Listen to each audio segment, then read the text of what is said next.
অনেক সময় আগেকার কথা, রামপুর নামে একটি সুন্দর গ্রাম ছিল। সেই গ্রামে বাস করত এক কাঠুরিয়া। তার নাম ছিল রতন। রতন ছিল খুবই সৎ ও পরিশ্রমী, কিন্তু সে ছিল খুবই গরিব। তবুও তার জীবনে সে খুব খুশি ছিল। রতনের পরিবারে বউ ও দুই বাচ্চা ছিল। রতন গ্রামের এক ধনী ব্যবসায়ী শ্যামবাবুর কাছে কাঠ কাটার কাজ করত এবং সেই কাঠ কাটার জন্য শ্যামবাবু রতনকে যৎসামান্য বেতনও দিত। সেই টাকা দিয়েই রতন তার পরিবারের পেট চলত।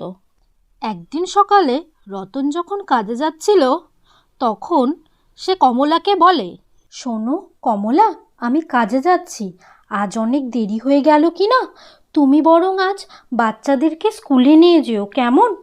হ্যাঁ, আমি বাচ্চাদেরকে স্কুলে নিয়ে যাব, কিন্তু রাধা আর হরি বলছে যে দুদিনের মধ্যে তাদের স্কুলের বেতন দিতে হবে, তার কি করি বলো? তখন রতন কমলাকে বলে, ঠিক আছে, তাহলে স্কুলের বেতনটা দিয়ে আসো। কি করে দেব বলো তো? তুমি যা টাকা পাও সেই টাকাতে তো খুব কষ্টে সংসার চলে, তাহলে বাচ্চাদের স্কুলের বেতন কি করে দেব বলো? দেখো, আমি বলি কি, তুমি শ্যামবাবুকে বলো তোমার বেতনটা যাতে একটু বাড়িয়ে দেয়। বাচ্চাদের পড়াশোনার খরচ, সংসারের খরচ এত অল্প টাকায় কি করে হয় বলো? তখন রতন কমলাকে বলে, ঠিক আছে, আমি আজকেই বাবুকে বলবো তিনি যেন আমার বেতনটা একটু বাড়িয়ে দেন।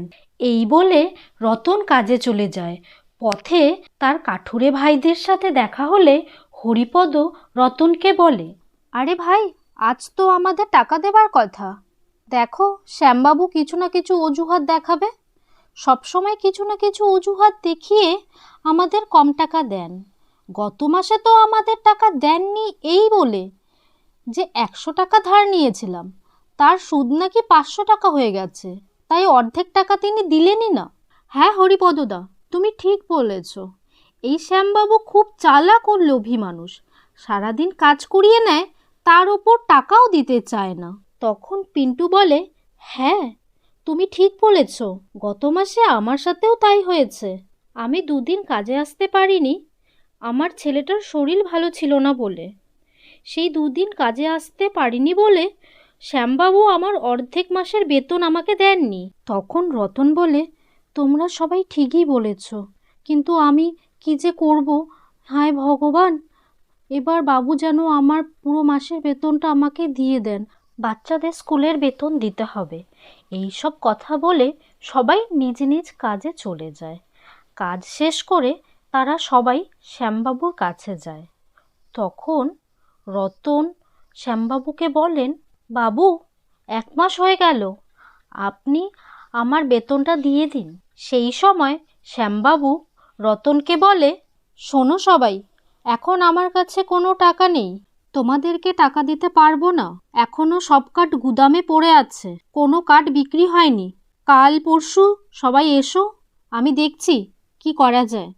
তখন রতন বলে, কিন্তু বাবু, আমাদের কাছে তো কোনো টাকাই নেই, সংসারের খরচ, বাচ্চাদের খরচ, স্কুলের বেতন দিতে হবে যে। তখন শ্যামবাবু রতনকে বলে, আরে আমি তো বললাম 2-1 দিনের মধ্যে তোমাদেরকে বেতন দিয়ে দেব। এই কথা শুনে সবাই চিন্তিত মনে বাড়ি চলে যায়। তখন কমলা রতনকে বলে, বলি, কি হলো গো, কত টাকা বেতন পেলে গো তুমি?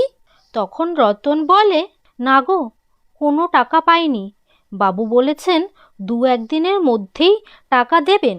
এ কি বলছো গো তুমি, বেতন পাওনি? কিন্তু তুমি তো জানো বাচ্চাদের স্কুলের বেতন দিতে হবে, স্কুলের বেতন না দিলে বাচ্চাদেরকে স্কুল থেকে বের করে দেবে, এখন কি করব বলো? তখন রতন কমলাকে বলে, আমি কি করব বলো? এই বাবু কখনো ঠিক সময় টাকা দিতেই চায় না, এখন তো অপেক্ষা করা ছাড়া আর কোনো কিছু করতে পারবো না বলো। এইভাবেই আরও 2 দিন চলে গেল। 2 দিন পর বাবু সবাইকে তাদের বেতন দেয়। এই যে হরিপদ, এই নে তুই তোর 1 মাসের বেতন। এই বলে বাবু হরিপদকে তার 1 মাসের বেতন তার হাতে তুলে দেয়। কিন্তু হরিপদ যখন দেখল সে মাত্র 3,000 টাকা দিয়েছেন। বাবু, এখানে তো মাত্র 3,000 টাকা, কিন্তু আমি তো 4,000 টাকার কাজ করেছি। তখন বাবু বলেন, হ্যাঁ, কাজ তো করেছিস, কিন্তু প্রতিদিন তুই 1 ঘন্টা কাজ না করে বিশ্রাম করেছিস, তার দরুন 1,000 টাকা বেতন থেকে কেটে রেখেছি। হরিপদ তখন বাবুকে বলে, বাবু, আপনি তো আমাকে বলেছিলেন সারাদিনে 8 ঘন্টা কাজ করলে আপনি মাসে 4,000 টাকা দেবেন, কিন্তু আমি তো 8 ঘন্টা কাজ করেছি ও 1 ঘন্টা বিশ্রাম। তখন শ্যামবাবু হরিপদকে বলে, এত কিছু আমি জানি না, এই টাকা নিলে নে, না হলে অন্য কোথাও কাজ দেখ গিয়ে। গরিব হরিপদ এই টাকা না নিয়েই বা কী করবে, কি করেই বা তার সংসার চলবে, এই সব কথা ভেবে সে টাকা নিয়ে নেয়। তখন শ্যামবাবু রতনকে বলে, এই নে রতন, তো 3,500 টাকা। রতন শ্যামবাবুকে বলে, বাবু, 3,500 টাকা কেন? আমি তো 4,000 টাকা পাবো। আমি তো কোনো রকম কাজে ফাঁকি বা বিশ্রাম করিনি। তখন শ্যামবাবু রতনকে বলে, হ্যাঁ, তুই ঠিকই বলেছিস, কিন্তু এবছর বাজারে কাঠের দাম খুবই কম, তাই এবার তুইও কম টাকা পাবি যতদিন না বাজারে কাঠের দাম বাড়ছে। তখন রতন বাবুকে বলে, বাবু, 4,000 টাকা দিবেন বলেছিলেন, এখন আপনি তো এত কম টাকা দিচ্ছেন, এত কম টাকায় সংসার চালাবো কি করে, আর বাচ্চাদের স্কুলের বেতনই বা দেবো কি করে? তখন শ্যামবাবু রতনকে বলে, এই টাকা নিলে নে, না হলে অন্য কোথাও কাজ দেখ গিয়ে, এত কিছু আমি জানি না, যত সব, এখন এখান থেকে যা তো। এই কথা শুনে রতন সেই টাকা নিয়ে বাড়ি চলে যায়, না হলে সে সংসার চালাবে কি করে। বাড়ি যেতে যেতে রতনকে হরিপদ বলে, ভাই শোনো, এই শ্যামবাবু এক লোভী লোক, সব টাকা সে তার নিজের কাছেই রেখে দেয়, আর মিথ্যা কথা বলে যে বাজারে নাকি কাঠের দাম কমে গেছে। আমাদের মতো গরিবদের ওপর অত্যাচার করার জন্য কোনো না কোনো দিন এই শ্যামবাবু তার দুষ্কর্মের ফল পাবে। তখন রতন হরিপদকে বলে, না হরিপদ, এইভাবে বলো না তুমি, তিনি আমাদের অন্নদাতা, তার কারণেই তো আমরা আমাদের সংসারের খরচ চালাতে পারছি, বউ ও বাচ্চাদের মুখে দুমুঠো ভাত তুলে দিতে পারছি। তখন হরিপদ রতনকে বলে, কি বলছো রতনদা, তিনি আমাদের অন্নদাতা হতে পারেন, কিন্তু তিনি আমাদের পরিশ্রমের সব টাকা আমাদেরকে দেন না, এইটুকু টাকাতে কিভাবে সংসার চলবে বলো? রতন তখন বলে, তাছাড়াই বা আমরা কি করতে পারি বলো? কাঠ কাটা ছাড়া আমরা অন্য কোনো কাজ তো করতে পারি না, যে অন্য কোনো কাজ করব বলো? তাছাড়াও অন্য কোনো কাজ করবার জন্য টাকাও তো আমাদের কাছে নেই। এই শ্যামবাবুর ওখানে কাজ করা ছাড়া আমাদের আর কি উপায় আছে বলো তো ভাই? এইসব কথা বলে রতন যখন বাড়ি চলে আসে, তখন তাকে কমলা বলে, তুমি চলে এসেছো, কত টাকা পেলে গো? তখন রতন কমলাকে বলে, কমলা, এইবার বাবু আমাকে 3,500 টাকা দিয়েছে। তখন কমলা রতনকে বলে, মাত্র 3,500 টাকা? এই টাকা দিয়ে বাচ্চাদের স্কুলের খরচ, সংসারের খরচ কি করে চলবে বলো? তখন রতন কমলাকে বলে, কি করব বলো, এই টাকা দিয়েই সংসার চালাতে হবে তোমাকে, আমি দেখছি কি করা যায়। কমলা রতনকে বলে, থাক, তুমি আর কি দেখবে বলো, শ্যামবাবুর কাছে তো বেতন বাড়ানোর কথা বলতেই পারলে না। তখন রতন কমলাকে বলে, না গো বউ, আমি বাবুকে বলেছিলাম এইবার বেতন বাড়ানোর কথা, কিন্তু বাবু রাজি হননি, তার ওপর বলেছেন এই টাকা নিলে নে, না হলে অন্য কোথাও কাজ দেখ গিয়ে। আমি ভাবছি বাবুর ওখানে কাঠ কাটার কাজ শেষ করে অন্য কোথাও কাজ করব, এইভাবে আমাদের সংসারটা একটু ভালোভাবে চলতে পারবে। আজকেই বাবুর ওখানে কাজ শেষ হয়ে গেলে অন্য কোথাও কাজের খোঁজ করব। এই কথা বলে রতন কাজে চলে যায়। তারপর কাজ শেষ হয়ে গেলে সে আবার কাজের খোঁজে বেরিয়ে পড়ে। রতন সারা গ্রামে কাজ খুঁজে বেড়ায়, দোকানে দোকানে যায় কাজ খোঁজার আশায়, কিন্তু সে কোনো কাজ পায় না। হতাশ হয়ে বাড়ি ফিরে আসে। গ্রামে গ্রামে ঘুরে কাজ না পেয়ে সে হতাশ হয়ে যখন বাড়ি যাচ্ছিল, তখন সে রাস্তায় দেখতে পায় এক পাল গরু তার দিকেই দৌড়ে তাড়া করে আসছিল। এই দেখে রতন ভয় পেয়ে যায়। ভয় পেয়ে সে এদিক ওদিকে দেখতে থাকে। হঠাৎ তার চোখে পড়ে এক গুহা। রতন দেরি না করে দৌড়ে গুহায় চলে যায়। যখন গরুর পাল সেখান থেকে চলে যায়, তখন সে একটু নিশ্চিন্ত হয়। তখন রতন মনে মনে ভাবতে থাকে, আজকে ভগবানের দয়ায় বেঁচে গেছি, না হলে তো আজকে মরেই যেতাম। কিন্তু আমি এটা কোথায় চলে এসেছি? যখন রতন এইসব ভাবছিল, তার নজর গুহার ভেতরে একটি ঝুড়ির দিকে চলে যায়। রতন ওই ঝুড়িটির দিকে যেতে থাকে আর ভাবতে থাকে, এ কীরকম গুহা, আর এই গুহায় এই ঝুড়িটি বা কার? আমি এই ঝুড়িটি বাড়ি নিয়ে যাই, জিনিসপত্র রাখা যাবে এই ঝুড়ির মধ্যে। যখন রতন ওই ঝুড়িটি ছুঁতে গেল, তখনই ওই গুহার ভেতর থেকে এক আওয়াজ আসতে শুরু করে, দাঁড়াও, এই ঝুড়িটি তুমি ধরবে না। এই কথা শুনে রতন ভয়ে পিছিয়ে গেল। তখনই ওই গুহাতে এক পরী দেখা দিল। সেই পরী রতনকে বলল, কে তুমি, আর তুমি এই গুহায় কি করছো? রতন তখন বলে, আপনি আমায় ক্ষমা করে দিন। রাস্তায় একদল গরু আমায় দৌড়ে তাড়া করছিল।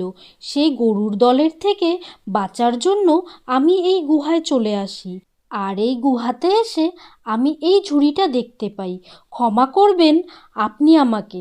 আমি ভেবেছিলাম এই গুহাতে কেউ থাকে না, তাই আমি এই ঝুড়িটি নিতে চেয়েছিলাম। পরী তখন রতনকে বলে, তুমি ভয় পেও না, আমি তোমার সম্পর্কে সব জানি রতন। তুমি একজন সৎ ও পরিশ্রমী। রতন তখন পরীকে বলে, কিন্তু আপনি কে, আর আপনি এই গুহাতে কি করছেন, আমি কি জানতে পারি? এই বলে রতন যখন চুপ করে গেল, তখন পরী রতনকে বলল, আমি একজন পরী, আর আমি এই গুহাতেই বসবাস করি বহু বছর ধরে। এই গুহাতে আমি এই ঝুড়িটি রক্ষা করে যাচ্ছি শয়তান লোকেদের হাত থেকে। এই গুহাতে সৎ মানুষই আসতে পারে, তাই তো তুমি এই গুহাতে আসতে পেরেছ রতন, এবং এই ঝুড়িটি ছুঁতে পেরেছ। এখন থেকে এই চমৎকারী ঝুড়িটি তোমার রতন। তখন রতন বলে, না পরিমা, এই ঝুড়িটি আমার চাই না, আমি তো শুধু দেখছিলাম। তখন পরিমা রতনকে বলে, ভয় পেও না রতন, এই ঝুড়িটি তুমি নিয়ে যাও। এই ঝুড়িটি আমি তোমায় দিলাম। এই ঝুড়ি যেমন তেমন ঝুড়ি নয়, এটি একটি জাদুর ঝুড়ি। তখন রতন পরিমাকে বলে, জাদুর ঝুড়ি? এটি কি সেই জাদুর ঝুড়ি যার সম্পর্কে আমার ঠাকুমা গল্প বলতো, যে কোনো এক সময় এক গ্রামের জঙ্গলে একটি গুহায় জাদুর একটি ঝুড়ি আছে? এটি কি সেই জাদুর ঝুড়ি পরিমা? তখন পরিমা রতনকে বলে, হ্যাঁ রতন, এটি সেই জাদুর ঝুড়ি। তখন রতন পরিমাকে বলে, পরিমা, আমি শুনেছি যে এই জাদুর ঝুড়ির দ্বারা সব ইচ্ছে পূরণ করা যায়। তখন পরিমা রতনকে বলে, হ্যাঁ রতন, তুমি ঠিক বলেছ। এখন থেকে এই জাদুর ঝুড়ি তোমার রতন। কিন্তু মনে রেখো রতন, এই জাদুর ঝুড়িতে তুমি যা রাখবে সেই জিনিসই তোমাকে বারবার রাখতে হবে, অন্য কিছু কিন্তু রাখতে পারবে না। তুমি যদি অন্য কিছু রাখো, তাহলে ওই পাত্রের জাদু নষ্ট হয়ে যাবে। কি মনে থাকবে তো? রতন বলে, আচ্ছা পরিমা, মনে থাকবে। এই বলে রতন সেই জাদুর ঝুড়ি নিয়ে বাড়ি চলে যায়। রতন বাড়ি গিয়ে কমলাকে বলে, দেখো কমলা, আমি কি নিয়ে এসেছি। কি নিয়ে এসেছো গো? ও মা, এটা তো একটা ঝুড়ি, কি হবে এটা দিয়ে? আর তুমি তো কাজ খুঁজতে গিয়েছিলে, কোথাও কাজ পেলে গো? না, কোনো কাজ পাইনি গো, কিন্তু আগে এই ঝুড়ি সম্পর্কে তো শোনো। জানো, এই ঝুড়িটি যেমন তেমন ঝুড়ি নয়, এটি একটি জাদুর ঝুড়ি। এই বলে রতন তার সব ঘটনা তার বউকে খুলে বলল। এই কথা শুনে কমলা রতনকে বলল, ও মা, কি বলছো গো তুমি? এই ছুরিটি জাদুর ছুরি? আর এই ছুরিতে যা রাখবো তা অনেক গুণ করে ফিরিয়ে দেবে এই ছুরি? হ্যাঁ কমলা, হ্যাঁ। কি রাখা যায় বলো তো? রতন ভাবতে থাকে। হঠাৎ তার মনে পড়ে অনেক দিন আগে সে জঙ্গলে কাঠ কাটতে গিয়েছিল। সেই জঙ্গলে এক টুকরো চন্দন কাঠ পায় সে, সেটাই রাখবে সে এখানে। এই ভেবে সে কমলাকে বলল, কমলা, তোমার মনে আছে একবার জঙ্গল থেকে চন্দন কাঠের টুকরো এনেছিলাম? হ্যাঁ, মনে আছে গো। কমলা, যাও তাহলে সেই চন্দন কাঠের টুকরোটা নিয়ে এসো, সেটাই রাখবো এই ঝুড়িতে। আর সেই চন্দন কাঠের টুকরো দিয়েই আমি আমার একটি ব্যবসা শুরু করব। এই কথা শুনে কমলা সেই চন্দন কাঠের টুকরো এনে সেই ঝুড়িতে রাখে। যেই না সেই চন্দনের টুকরোটি ঝুড়িতে রাখে, চন্দনের টুকরে ঝুড়িটি ভরে যায়। এই দেখে কমলা রতনকে বলে, ও মা, এ কি দেখছি আমি? এই ছুরি তো সত্যি সত্যি চন্দন কাঠের টুকরে ভরে গেল গো। এইসব দেখে কমলা রতনকে বলে, কাল তুমি বাজারে গিয়ে এই চন্দনের টুকরোগুলো বিক্রি করে এসো, কেমন? রতন তখন কমলাকে বলে, হ্যাঁ কমলা, আমি কাল সকালে গিয়ে এইগুলো বিক্রি করে আসব। বিক্রি করে যে টাকা পাবো সেই টাকা দিয়ে বাচ্চাদের স্কুলের বেতন আর বাকি টাকা দিয়ে সংসার চালাতে পারবো। মনে হচ্ছে এখন আমাদের দুঃখ দূর হয়ে যাবে। কি বলো কমলা? এই বলে পরদিন রতন সকালে শ্যামবাবুর ওখানে কাজে না গিয়ে সে চন্দনের টুকরো নিয়ে বাজারে চলে যায়। বাজারে কম দামে চন্দন কাঠ বিক্রি করে। কম দামে চন্দন কাঠ বিক্রি করবার জন্য সব চন্দন কাঠ বিক্রি হয়ে যায়। তার অনেক টাকাও উপার্জন হয়। সব চন্দন কাঠ বিক্রি করে রতন খুশি মনে বাড়ি ফিরে আসে। বাড়ি ফিরে এসে রতন কমলাকে বলে, দেখো কমলা, আমি অনেক টাকা উপার্জন করেছি। আজ এই সব চন্দন কাঠ বিক্রি হয়ে গেছে। এই শুনে কমলা রতনকে বলে, ওগো, কি বলছো? এখন তো আমাদের কোনো কষ্ট থাকবে না, বলো? তখন রতন কমলাকে বলে, হ্যাঁ, তুমি ঠিক বলেছ। এইভাবে ধীরে ধীরে তাদের পরিবারেও সচ্ছলতা ফিরে আসে। একদিন সে কমলাকে ডেকে বলে, কমলা, আমি ভাবছি কি, আমি গ্রামের সব গরিব মানুষের সাহায্য করব। হ্যাঁ গো, তুমি ঠিক বলেছ, তোমার সাহায্য করা উচিত। এইভাবেই রতন গ্রামের সব গরিব দুঃখীদের সাহায্য করতে শুরু করে।